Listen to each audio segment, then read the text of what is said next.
Alright, hello everybody, and welcome to step number 4. We're going to call this one step number 4, tricking it out. So let me just draw that in there for you so you can see it. Alright, step number 4.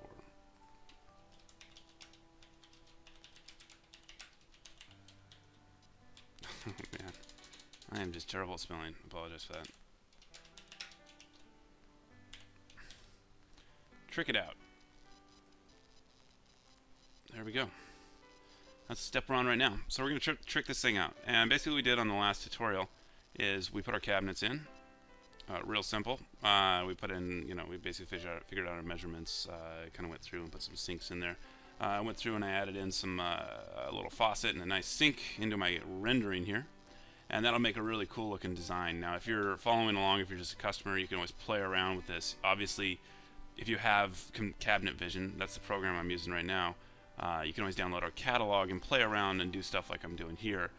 That is absolutely not required, though. You can do this all on graph paper, as this stuff is very simple. Cabinets are just put right next to each other, and it's pretty much that easy, so as you've probably seen in the previous tutorials. Alright, so let's get started. First thing we want to do is we're going to add some toe skin. Toe skins are cool, and I'll show you exactly what they do. Toe skins right here, I put them on the literally on the toe kick of your cabinets. And what I did there is basically this piece down here underneath where your feet basically hit the cabinet. I'm using a long piece of material called a toe skin. It's found underneath base cabinets. And then go down to fillers and toe skin. And then click on toe skin. They come in lengths of either 47.5 or 90. And they're just long pieces of 1/4 inch plywood that is the same material as your cabinets, and it creates a nice built-in look. So that's where you order those, and that goes right through here. You might need to use 1 or 2 pieces. In this case, I just used 1 because that was pretty much all I needed. All right, so moving on, looking at the countertops, we're gonna add some countertops on here to really bring it up to speed and make it look real nice.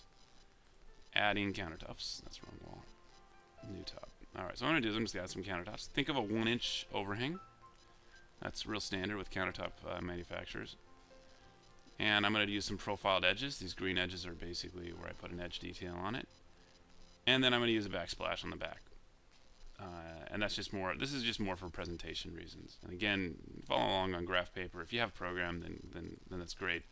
If you're a kitchen designer or a cabinet maker, you can always download our catalog for Cabinet Vision and do all this that I'm showing you right now.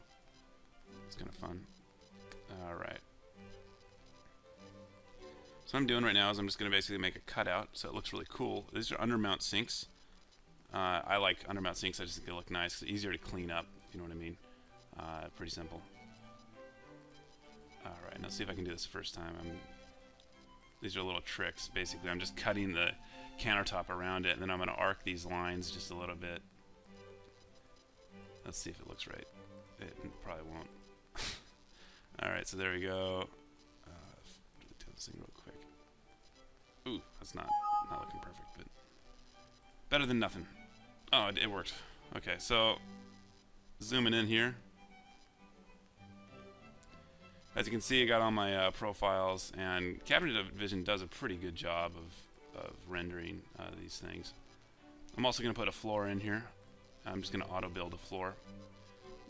That's on Cabinet Vision. You'll see that if you ever work with Cabinet Vision. There we go. I'm going to move this drawing just a little bit right there. So now what I did was I just put a toe skin on. I put some countertops on, put some sinks and some faucets to give it a real cool look. Let's take a look at this in a more detailed view. And there we go. Alright, so there it is. Basically what we did, what we've kind of achieved here on this step was adding the toe kick, the countertops, the faucets, the sinks, everything else like that. But overall, since this is our last step, I just kind of want to go over and kind of revisit what we've really done on this entire layout here. It's a very simple 7-cabinet layout. 1, 2, 3, 4, 5, 6, 7. Okay, 3-drawer base stack in the middle, 2 sink cabinets, exactly identical.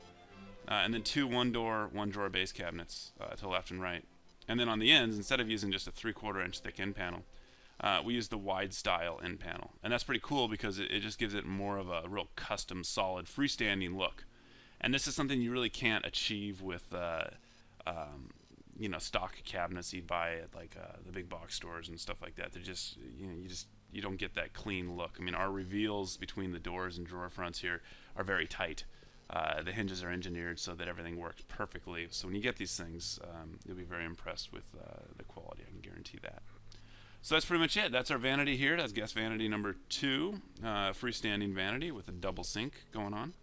Further questions, feel free to give me a call or send us an email. We're always here to answer questions. Thanks again. Have a great day.